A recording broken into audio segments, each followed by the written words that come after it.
Hello everyone, this is Pankaj Kewat from Belmo Bokaro, Jharkhand. Now, today we are discuss about overall stripping ratios. पिछले classes में हमने stripping ratios, break even stripping ratios and आज हम लोग करेंगे overall stripping ratios. Class शुरू करने से पहले थोड़ा एक व्यू ले लेते हैं सिलेबस की कि क्या है और कहाँ तक हम लोग पहुँचे हैं। तो ओवरऑल इंट्रोडक्शन चैप्टर्स में ही चल रहे हैं। Introduction to open cast mines, पहला हम लोग classifications of surface mining method कर चुके हैं। Factor affecting choice of open cast mining, ये भी डन। एडवांटेज एंड डिसएडवांटेज, ये भी डन। फिर उसी में सेकेंड टॉपिक हमारा आता है स्ट्रिपिंग रेशियोज। एक बार फिर से रिवाइज करवा देता हूँ।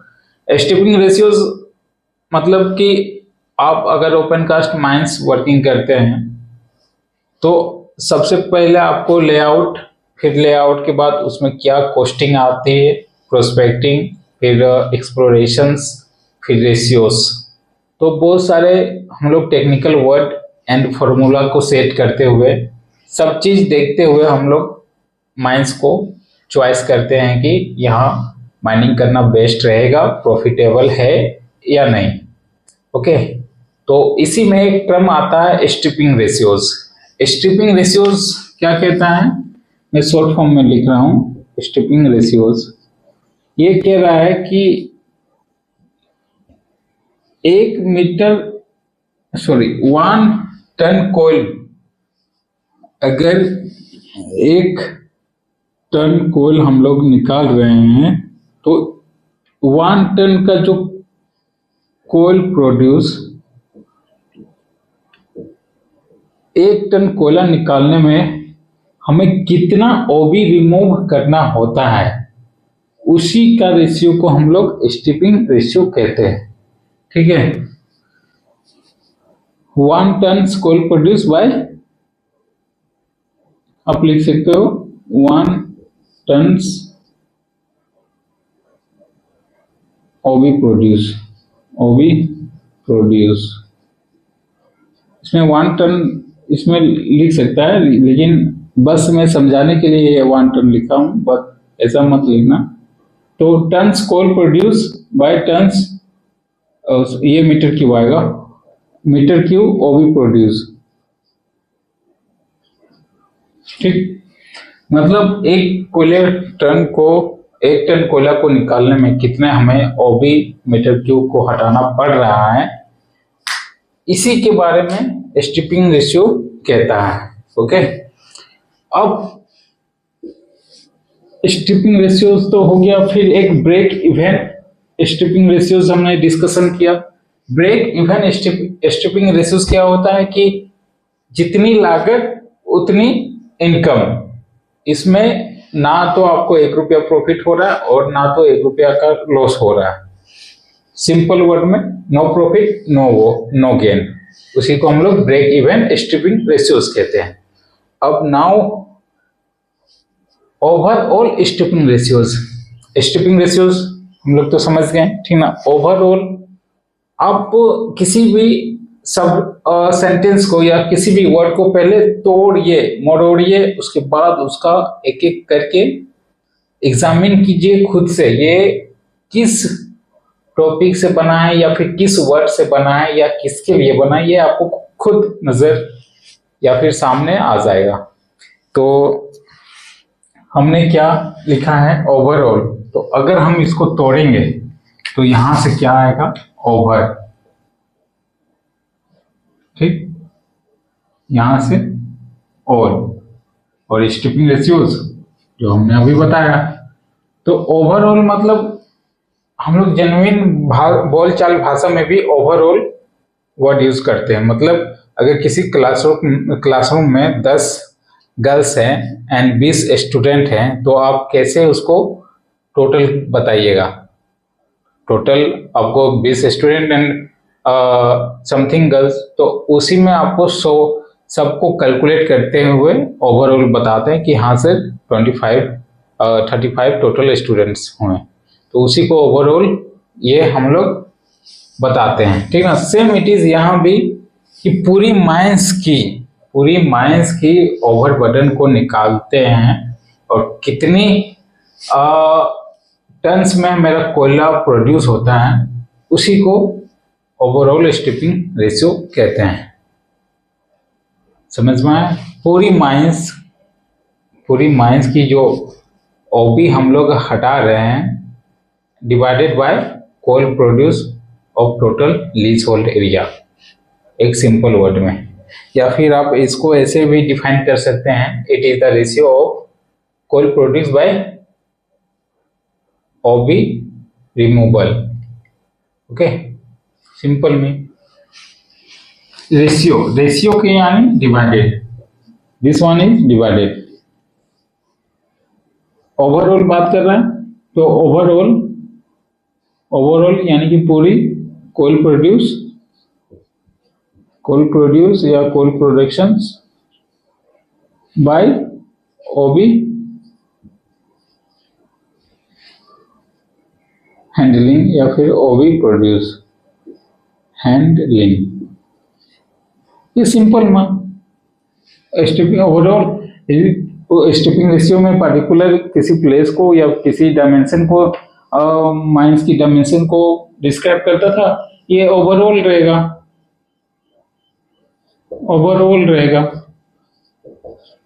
बहुत सिंपल, ये तो ओवरऑल स्ट्रिपिंग रेशियोज कहते हैं। तो चलिए डिफिनेशंस अब लिख लेते हैं। एग्जाम में हमें डिफिनेशन के साथ प्रॉपर लैंग्वेज के साथ लिखने से ही नंबर मिलते हैं। ओके, तो मैं वीडियो को पॉज करता हूँ, फिर डिफिनेशन को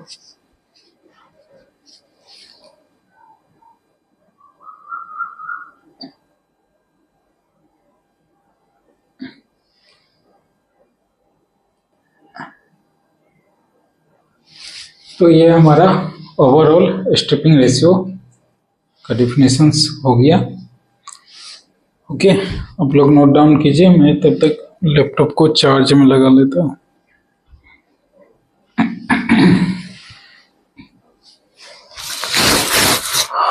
ओवरऑल स्ट्रिपिंग रेशियोज,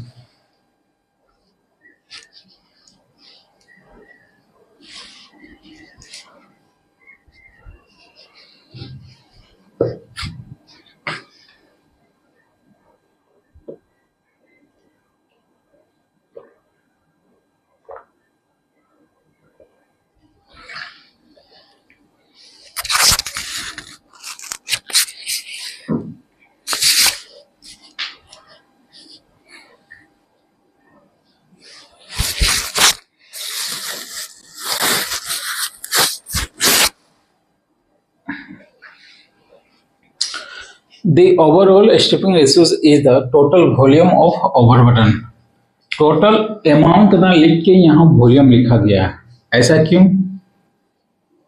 ऐसा इसलिए कि हम लोग जब भी ओबी यानी कि ओवरबर्डन को मेजर करते हैं वो मीटर क्यूब में करते हैं, इसलिए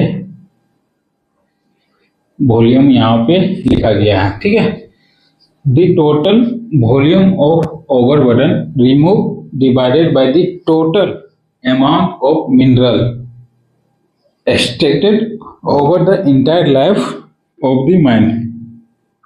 सिंपल, जितना ओबी हम लोग हटा रहे हैं, ओवरऑल जितना ओबी हटा रहे हैं, उसके बाद जितना हमें मिनरल्स फॉर्मेशन या मिनरल्स फॉर्म कर रहे हैं ओवरऑल माइंस के, तो उसी का रेशियो को हम लोग ओवरऑल स्ट्रिपिंग रेशियोज कहते हैं। ठीक है, ये ओबी हम लोग किस में मेजर करते हैं? मीटर क्यूब में, इसलिए वॉल्यूम यहाँ लिखा गया है। अगर ओबी हम लोग वेट में मेजर करते हैं तो फिर टन लिखा था, बट ओबी हमेशा मीटर क्यूब में ही मेजर होता है। अब आते हैं कि टन में क्या मेजर होता है सर, फिर TES टन्स में क्या मेजर होता है? तो टन्स में हमारा ऑयल मेजर होता है, इसलिए मिनरल्स जब भी आप अगर क्वांटिटीज लिखते हैं तो मिनरल्स को हमेशा टन में लिखते हैं। ओके, तो ये ऑलमोस्ट कंप्लीट हुआ। अगर इसकी आप डिफिनेशंस इसकी अगर आप फॉर्मूला बनाना चाहें तो स्ट्रिपिंग रेशियो OR, ओ भी शायद होता है, ओ ओवरऑल, OA इक्वल टू, ये मेरा माइनस टोटल माइनस है, एक एक डेवलपमेंट हुआ ये, या फिर इसको हम लोग क्या बोलते हैं उसको, क्या बोलते हैं उसको, डेवलपमेंट डिस्ट्रिक्ट, हाँ डिस्ट्रिक्ट अंडरग्राउंड के यूज, अंडरग्राउंड के टर्म में डिस्ट्रिक्ट यूज होता है। पैनल्स भी बोल सकते हैं। एक और वर्ड आता है, एक वर्ड और आता है डिस्ट्रिक्ट पैनल्स, सपोज डिस्ट्रिक्ट ही सपोज, ये एक डिस्ट्रिक्ट हुआ, ये दूसरा डिस्ट्रिक्ट, तीसरा, ये चौथा, ये पांचवा, 5 डिस्ट्रिक्ट हुआ ना, तो ओवरऑल करना है तो ऐसे में कैसे जाएगा, ऐसे में आप D1 लिख सकते हैं plus D2 plus D3 continue, जितनी आपकी जाएगी उसके बाद D1 की जो वेस्ट मटेरियल्स हम लोग रिमूव कर रहे हैं वो, तो W waste materials D1 plus W D2 waste material D3 dot dot dot करते हुए अब ये ओवरऑल निकाल सकते हैं। ठीक, ये फॉर्मूला कहीं होता नहीं है, बट मैं ऐसे ही बना दिया हूँ समझने के लिए, या फिर आप ऐसे लिख भी सकते हैं। ठीक, अच्छा, ये ओवरबर्डन्स का डिफिनेशन क्या होगा? ओवरबर्डन तो सभी को जानते हैं कि भाई वेस्ट मटेरियल होता है, उसी को हम लोग ओवरबर्डन्स कहते हैं, बट माइनिंग के टर्म में आप डिफिनेशन कैसे इसको डिफाइन करेंगे? तो आप इसको ऐसे लिख सकते हैं कि the waste materials present on the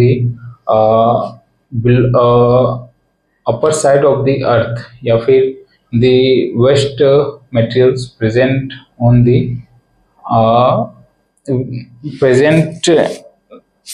present या lie on the surface are called overburden. तो चलिए एक ओवरबर्डन को भी डिफिनेशन हम लोग कर लेते हैं। इसके बाद मैक्सिमम अलाउएबल स्ट्रिपिंग रेशियो चलेंगे, ठीक है। अच्छा, तो ओवरबर्डन का the waste materials that lie on top of the oil body, ये डिफिनेशन परफेक्ट है। ओके, ये ऑलमोस्ट खत्म हो गया। अब ओवरबर्डन की डिफिनेशन कर रहे हैं। ओवरबर्डन, the waste materials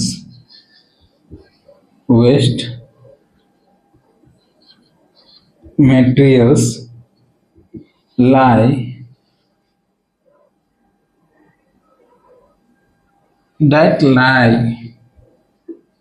मतलब present,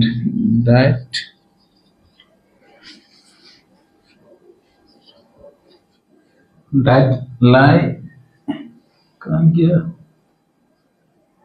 that lie on top of the ore body, that lie on top of the ore body called overburden.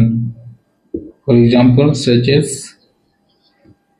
as क्या हो जाएगा, मिट्टी, soil, फिर rocks, फिर क्या हो जाएगा, और ETC कर दीजिए, ठीक है। Are called overburden, the waste material that lie on the top of the ore body such as soil, rocks, ETC। ये आपका सरफेस है, यहाँ तक आपका OB है, और यहाँ से मिनरल्स फॉर्मेशन स्टार्ट हो चुका है, यानी कि कोयले का फॉर्मेशन स्टार्ट हो चुका है। तो यहाँ तक पहुँचने के लिए ये मिट्टी तो हमें हटाना होगा। मिट्टी के साथ साथ कुछ यहाँ पे ओवरबर्डन भी होंगे, जिसको पत्थर के रूप में आप देख सकते हैं, या फिर चट्टान के रूप में देख सकते हैं, या छोटा छोटा कंकर के रूप में देख सकते हैं। तो इसी को हम लोग ओवरबर्डन कहते हैं, ओबी कहते हैं, ओबी। ओके,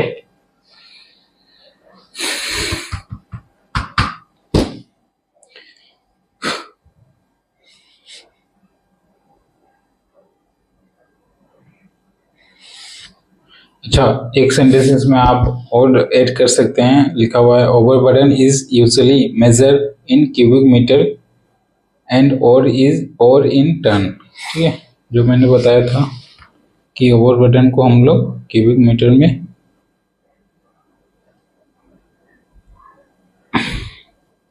इसके बाद एग्जांपल में अगर और क्या,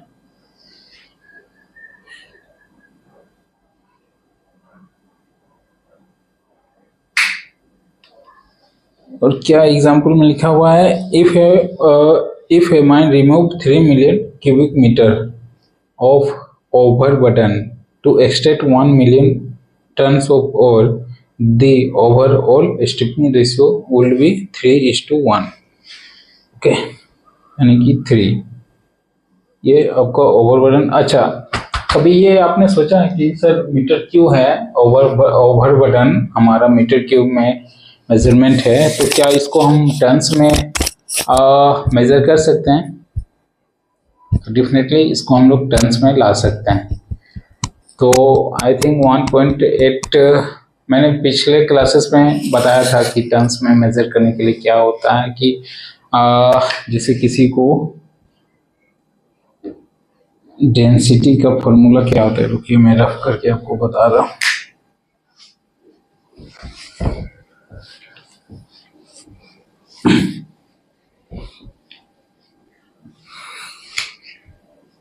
डेंसिटी का फॉर्मूला क्या होता है?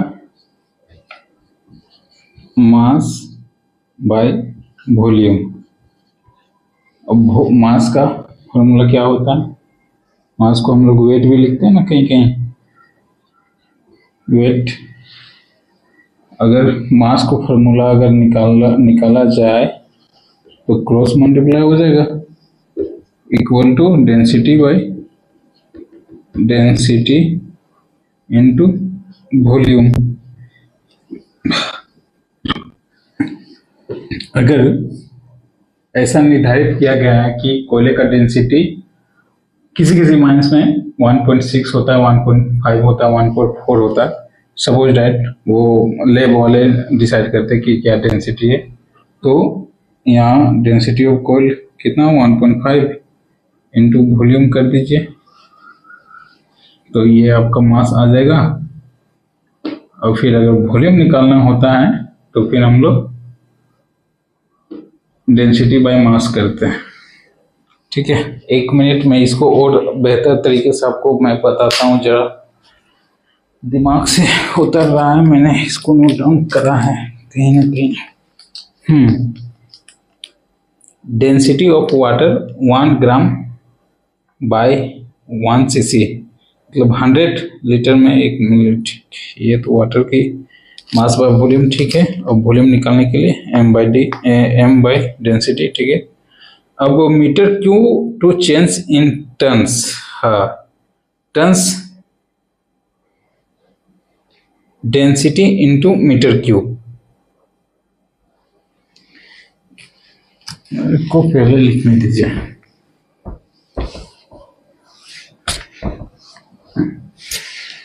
मेरे को भी बहुत कंफ्यूजन होता था ये सर, वॉल्यूम को टन्स में कैसे कन्वर्ट करें, कैसे क्या करें। ये तो हमारी लगभग 4 या 5 साल पुरानी ये डायरी है, मैंने अपने सीनियर ओवरमैन से पूछा था, तो वो बताए थे कि डेंसिटी का फॉर्मूला मास बाय वॉल्यूम, ठीक, but meter cube to change in ton, अगर वो भी हमारा मीटर क्यूब में है, अगर आप चाहते हैं थेथोलॉजी करना चाहते हैं कि सर हमें टन में कन्वर्ट करके बताइए कितना टन आएगा, तो meter cube change in ton, ये क्या जाएगा, tons equal to density into metre cube. Density into meter cube, ये वॉल्यूम को कैसे मेजर करते हैं, मीटर क्यूब से। ठीक है, तो हम लोग क्या निकाल रहे हैं, टन्स यानी कि मास निकाल रहे हैं। तो डेंसिटी इंटू वॉल्यूम,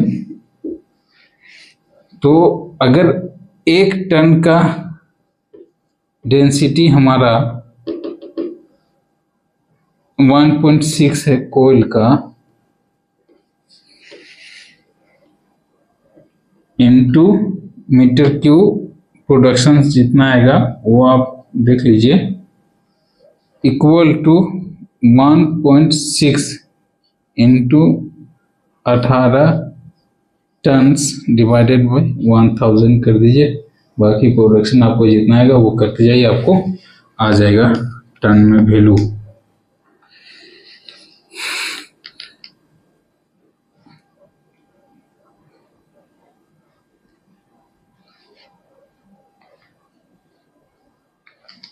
और एक और सर ने बताए थे कि 1 मीटर की इक्वल टू अप्रोक्स आता है 0.3531 टन्स। ये आप नोट कर लीजिए।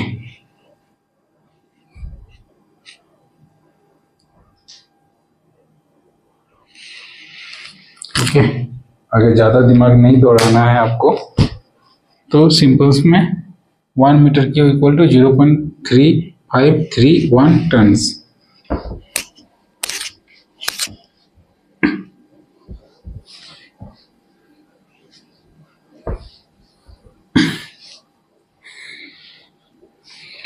अच्छा, ये ओवरऑल स्ट्रिपिंग रेशियोज हो गया। अब हम लोग नेक्स्ट टॉपिक हमारा क्या रहेगा, मैक्सिमम अलाउेबल स्ट्रिपिंग रेशियोज। मतलब हम लोग हद से हद कितना तक स्ट्रिपिंग रेशियो रख सकते हैं, या फिर स्ट्रिपिंग रेशियो की क्या डाटा कर सकते हैं। तो इसी को हम लोग मैक्सिमम अलाउेबल स्ट्रिपिंग रेशियो कहते हैं। अच्छा, इसमें अगर आप जनरल भाषा में अगर समझना चाहे तो आप ऐसे बात कर सकते हैं कि जितनी की हमें ओबी को रिमूव करने में लागत आई, उससे ज़्यादा हमारा खर्च हो चुके हैं। मतलब सॉरी इसको ऐसे नहीं, अगर एक माइंस को हम लोग चला रहे हैं, ठीक ना, तो माइंस को भी रिमूव करते हुए हमारा 10 CR कॉस्टिंग आ गई। ठीक, और मिनरल्स को हम लोग सब चीज़ करते हुए उसको सेल आउट करते हुए हमारा 12 CR कॉस्टिंग आ गई। तो इसमें क्या हुआ कि इसमें हमारा लॉस 2 CR का लॉस हो गया। 10 CR हमने कॉस्टिंग लगाई और आपको टोटल प्रॉफिट कितना है, 12 CR। 10 CR हमने क्या लगाई, कॉस्टिंग लगाई, और आपको टोटल प्रॉफिट 0.8 CR हुआ। तो 2 CR का आपका लॉस हुआ ना। तो इसी लॉस को, मतलब जितनी की एक खोटा में वर्ड है, एज ए लोकल लैंग्वेज में कहता है, जितना का नूनू नहीं उतना का झुंझुना हो गया। ठीक ना, तो यही चीज को हम लोग मैक्सिमम अलाउेबल स्ट्रिपिंग रेशियोज कहते हैं।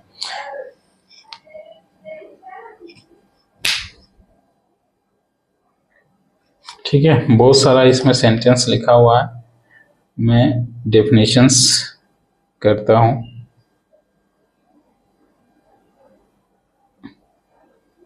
एक डेफिनेशंस हमारे सीनियर सर का है, उनका देख लेता हूं, अगर सुटेबल रहा तो वही लिखेंगे। This is the stripping ratio at which cost of mining by open cast method is just equal to mining underground method. Beyond the point of mining by the underground method is more profitable. No, this is not. ये उतनी आज के term पे उतनी perfect नहीं लगी। अच्छा, आप लोग नोट डाउन कर चुके हैं तो कंटिन्यू नोट डाउन कीजिए। मैं थोड़ा देख लेता हूँ इसकी डेफिनेशंस क्या बनेगी। Early in the lessons we looked at the maximum stripping ratios and we did 84 coal. You will recall the maximum allowance stripping ratios, also called break-even stripping ratio. It is the maximum amount of overburden waste that can be extracted per unit of coal is economic pit limit. The stripping ratio is determined slowly by economy established ultimate boundary of the pit.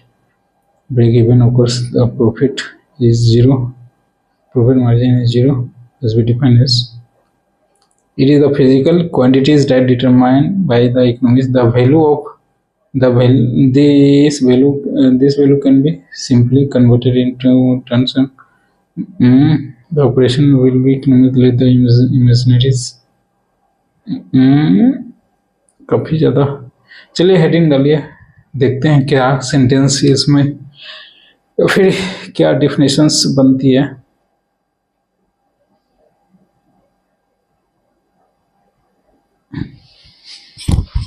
ये हमारा last topic है, इसके बाद topic खत्म.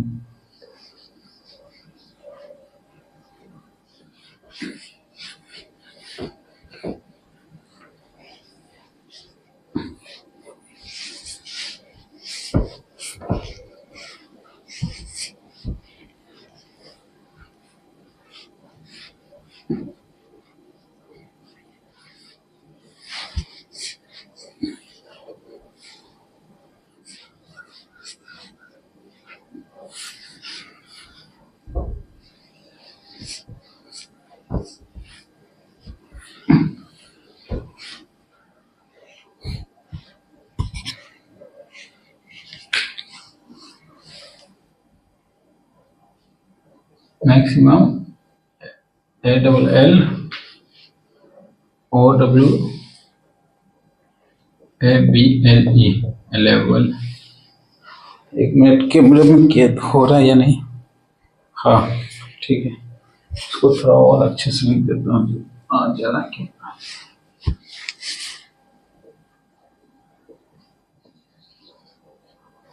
ALL OW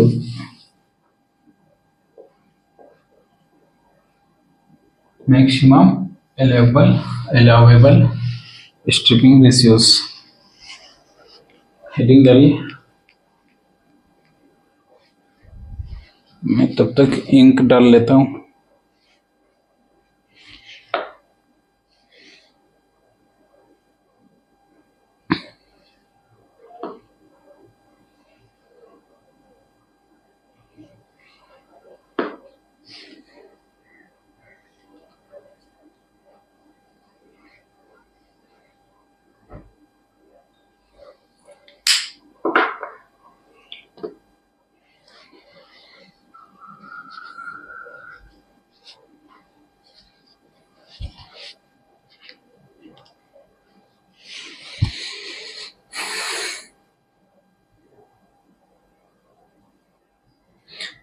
The maximum allowable stripping ratio, इसको आप SR max करके लिख सकते हैं. इसको शॉर्टकट में S stripping ratio max. Okay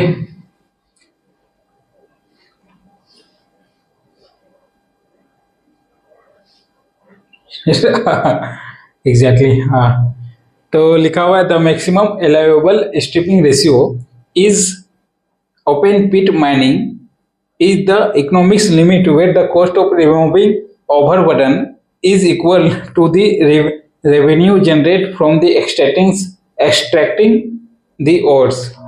मतलब वही no profit no loss. Loss तो है बट सेंटेंस में कुछ डिस्टर्बेंस है. हाँ, तो चलिए सेंटेंस को लिखते हैं. तब तक मैं पॉज कर देता.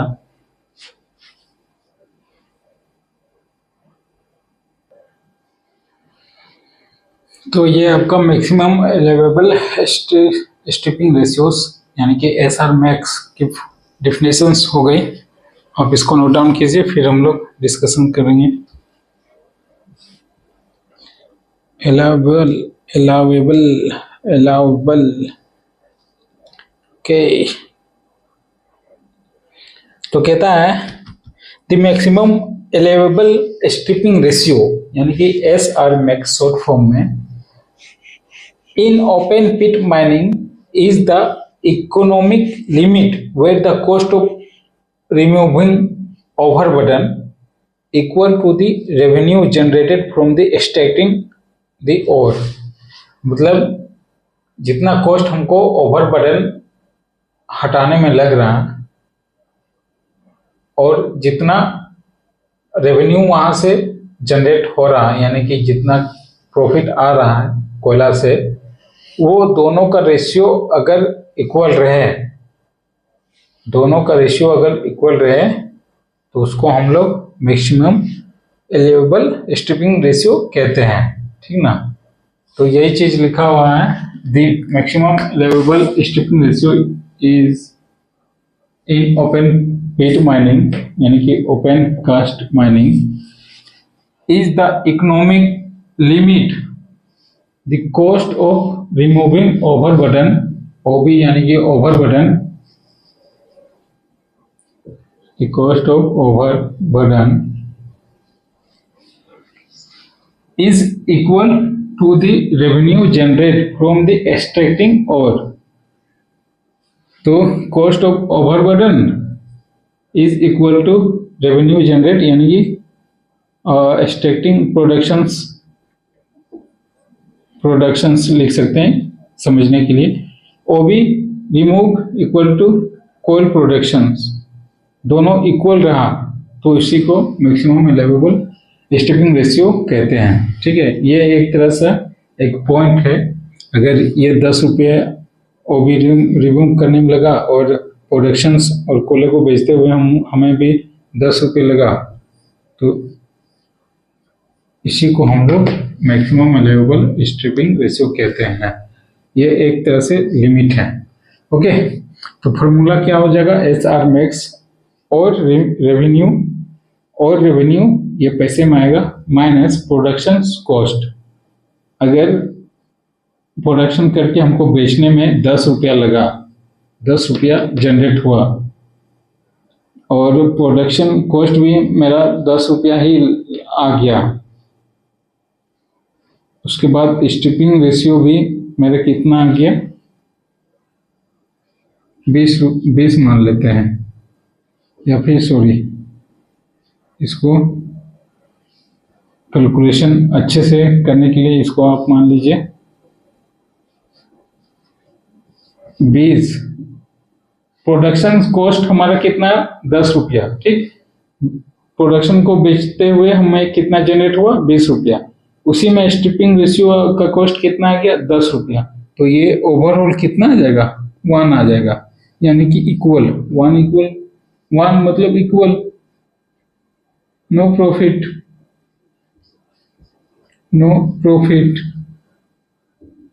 कम प्रॉफिट आया।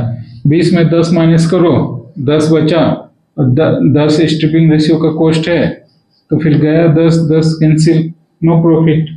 तो इसी को मैक्सिमम अलाउएबल स्ट्रिपिंग रेशियो कहते हैं। तो अब हमारी टॉपिक डिफिनेशंस सब खत्म हुआ यहाँ पे। नेक्स्ट आगे की टॉपिक है bench parameter, height, width, angle of slope, toy, crest, statutory provision regarding height, width, angles of slope. यानी कि अब हम लोग बेंच के बारे में देखेंगे, फिर बेंच की चौड़ाई, एंगल ऑफ स्लोप क्या है, किसको बोलते, कितना रहना चाहिए, क्रेस्ट कितनी होनी चाहिए, उसके बाद क्या प्रोविज़न आता है हाइट बढ़ाने के लिए, या फिर क्या नियम बनाया है माइंस को चलाने के लिए, जिसमें कि बेंच हाइट, बेंच विड्थ, ये सब क्या होती है, इसके बारे में डिफिनेशन है। पूरी तरह से डीपली नहीं पढ़ना है, बट हम डीपली करते हुए, कंसेप्ट लेते हुए आगे बढ़ेंगे, ओके। उसके बाद सेकेंड चैप्टर आएगा open cast method of working में। Second chapter opening up of deposit, मतलब डेवलपमेंट करना, opening up of deposit, mines को शुरू करना यानी कि स्टार्ट करना, ठीक। तो ये उतनी इम्पोर्टेंस नहीं है, बट इसको भी कवर करेंगे लेकिन लास्ट में। इसके बाद मोस्ट इम्पोर्टेंट है open cast mining machineries and mining explosive, open cast explosive. उसके बाद blasting and practice, then after environment aspect of open cast mining. तो बेंचेस, पैरामीटर, हाइट, विड्थ, ये सब करते हुए हम लोग अब निकल जाएंगे किस में, ओपन कास्ट माइनिंग मशीनरीज में। ओपनिंग अप डिपॉजिट, ये किसी अच्छे समय में जब हमें बहुत ज़्यादा टाइम्स मिल जाएगा तब हम लोग इसको कवर करेंगे। तो next topic is open cast mining machineries, और ये काफ़ी इंपॉर्टेंट है। डिफिनेशंस आएगा ही आएगा इसमें, किसी मशीन्स के बारे में लिखने दे दिया जाएगा, जैसे write a short note on draglines machines and its uses and what are the variable substances for the draglines, और क्या इनको environment चाहिए, कैसे हम लोग किस जियोलॉजिकल कंडीशन में ड्रैगलाइंस को चला सकते हैं। बहुत सारा क्वेश्चंस मशीन से दिया जाएगा। और फिर हो सकता है शोवल के बारे में दे दिया जाएगा, शोवल, ठीक ना, डोजर के बारे में, फिर ग्रेडर के बारे में, रिपर के बारे में, ड्रिल मशीन्स के बारे में। बहुत सारा मशीनरीज आती है ओपन कास्ट माइनिंग में। अब तो हाईवॉल माइनिंग भी आ रही है। हाईवॉल माइनिंग खतरनाक की माइनिंग है, कंटिन्यूस माइनिंग, ये सब बड़ी बड़ी मशीनरीज है। करोड़ों की कॉस्टिंग आती है, 100 से 200 CR। ओके, तो आज की क्लास यहीं समाप्त करते हैं। अगर क्वेश्चंस पूछना है तो आप कमेंट में ज़रूर पूछ सकते हैं। और इसमें और अभी तो जस्ट हम लोग ओपन कास्ट स्टार्ट ही किए हैं, तो धीरे धीरे क्या प्रोविज़न है, कैसे वर्किंग करते हैं, कैसे हम लोग अनुमान लगाते हैं, सब सारा चीज़ देखते हुए चलेंगे। लेआउट भी कभी कभी बीच में हम लोग तैयार करेंगे कि ओपन कास्ट का लेआउट कैसे प्रिपेयर करते हैं, कैसे डायग्राम बनाते हैं, कैसे मतलब मैपिंग करते हैं, ठीक ना, ट्रेंचिंग कैसे करते हैं, ये सब। तो आज की क्लास यहीं समाप्त करते हैं। Have a good day, thank you.